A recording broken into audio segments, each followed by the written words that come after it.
എല്ലാവർക്കും നമസ്കാരം. ഇന്ന് ഞാനിവിടെ ചെയ്യുന്നത് രണ്ട് തരത്തിലുള്ള ഈവനിങ് സ്നാക്കാണ്. ഒന്ന് വെജിറ്റേറിയനും ഒന്ന് നോൺ വെജിറ്റേറിയനും. വെജിറ്റേറിയൻ സ്നാക്ക് ഞാൻ ഇതിനു മുമ്പ് പോസ്റ്റ് ചെയ്തിട്ടുള്ളതാണ്. അത് ജസ്റ്റ് ഒന്ന് കാണിക്കുന്നുണ്ട്. ഈ രണ്ട് ഐറ്റവും നോമ്പുതുറയ്ക്കൊക്കെ പറ്റിയ ഒരു അടിപൊളി സ്നാക്കാണ്. ഇനി നമുക്കിത് ഉണ്ടാക്കുന്നത് എങ്ങനെയാണെന്ന് നോക്കാം. ഇവിടെ ഒരു പാത്രം അടുപ്പത്ത് വെച്ചിട്ടുണ്ട്. ഇത് ചൂടാകുമ്പോൾ ഇതിലേക്ക് കുറച്ച് എണ്ണ ഒഴിച്ചു കൊടുക്കാം. വളരെ സിമ്പിളായിട്ടുള്ള ഒരു വെജിറ്റബിൾ സ്നാക്കാണിത്. നിങ്ങൾക്ക് ഇഷ്ടമുള്ള ഏത് വെജിറ്റബിളും ഇതിലേക്ക് ഉപയോഗിക്കാം. ഇവിടെ എടുത്തിരിക്കുന്നത് ക്യാബേജ്, ക്യാരറ്റ്, ബീൻസ്, സവോള, പച്ചമുളക് ഇത്രയും സാധനങ്ങളാണ്.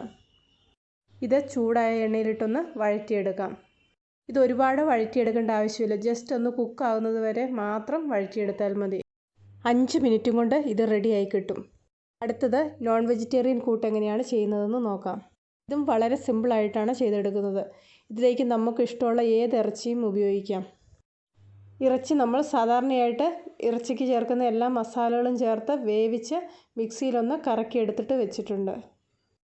ഇനി നമുക്കിതിലേക്ക് വേണ്ട കൂട്ടുകളെല്ലാം ഒന്ന് വഴറ്റിയെടുക്കാം.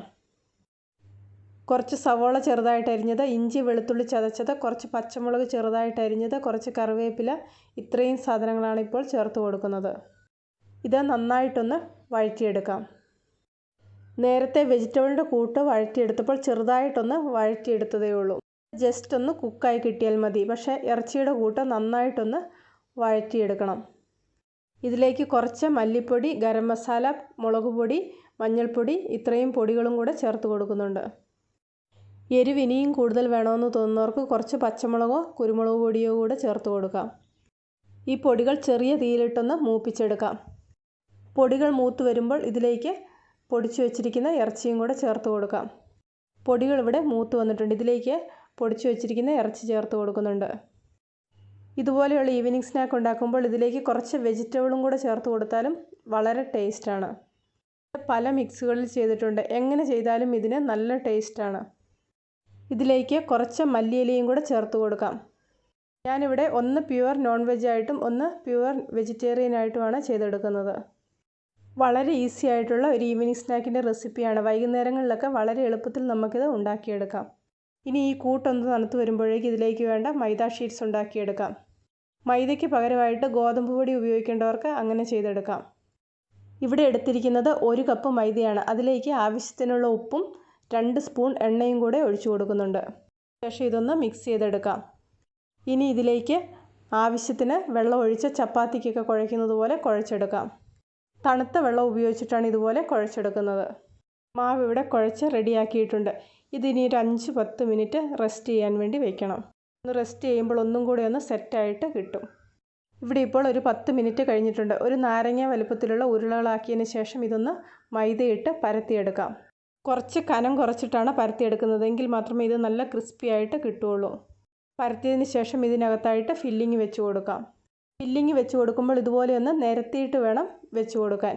അതിനുശേഷം ഇതുപോലെയൊന്ന് മടക്കി കൊടുക്കാം. മടക്കിയതിന് ശേഷം എല്ലാ ഭാഗവും ഇതുപോലെ ഫോർക്ക് വെച്ചിട്ടൊന്ന് പ്രസ് ചെയ്ത് കൊടുക്കണം. ഫില്ലിങ് വെച്ച് കൊടുക്കുമ്പോൾ ഇതുപോലെയൊന്ന് നിരത്തിയിട്ട് വേണം വെച്ച് കൊടുക്കാൻ. ഇതിൻ്റെ നടുഭാഗവും ഇതുപോലെ തന്നെ ഒന്ന് ഫോർക്ക് കൊണ്ട് പ്രസ് ചെയ്ത് കൊടുക്കാം. നല്ലവണ്ണം പ്രസ് ചെയ്ത് ക്ലോസ് ചെയ്തില്ലെങ്കിൽ ഇതിനകത്തേക്ക് എണ്ണ കയറും.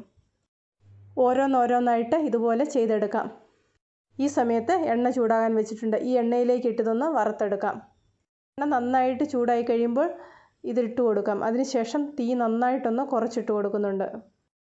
ഇതുപോലെ കളർ മാറുമ്പോൾ ഒന്ന് തിരിച്ചും മറിച്ചും ഇട്ട് കൊടുക്കാം. അടുത്തതായി നമുക്ക് വെജിറ്റബിൾ സ്നാക്ക് ഉണ്ടാക്കുന്നത് എങ്ങനെയാണെന്ന് നോക്കാം. ഇത് കുറച്ച് ഷേപ്പ് മാറ്റിയിട്ടാണ് ചെയ്തെടുക്കുന്നത്. നെല്ലിക്ക വലുപ്പത്തിലുള്ള ബോൾ നന്നായിട്ട് ചപ്പാത്തി പരത്തുന്നത് പോലെ ഒന്ന് പരത്തിയെടുക്കാം. ഇതുപോലെ ഒരു 3-4 എണ്ണം പരത്തിയെടുക്കാം. 4 എണ്ണം ഒരേ വലുപ്പത്തിൽ പരത്തിയതിന് ശേഷം ഓരോന്നിൻ്റെ മുകളിലായിട്ട് ഓരോന്ന് വെച്ച് കൊടുക്കാം. ഈ ഒരു കട്ടിയിലാണ് മൈദ ഷീറ്റ്സ് പരത്തിയെടുക്കുന്നത്. ഉണ്ടാക്കുന്ന എല്ലാ ഈവനിങ് സ്നാക്കും ഒരേ വലുപ്പത്തിൽ വരുന്നതിന് വേണ്ടിയിട്ടാണ് ഇതുപോലെ ചെയ്തെടുക്കുന്നത്.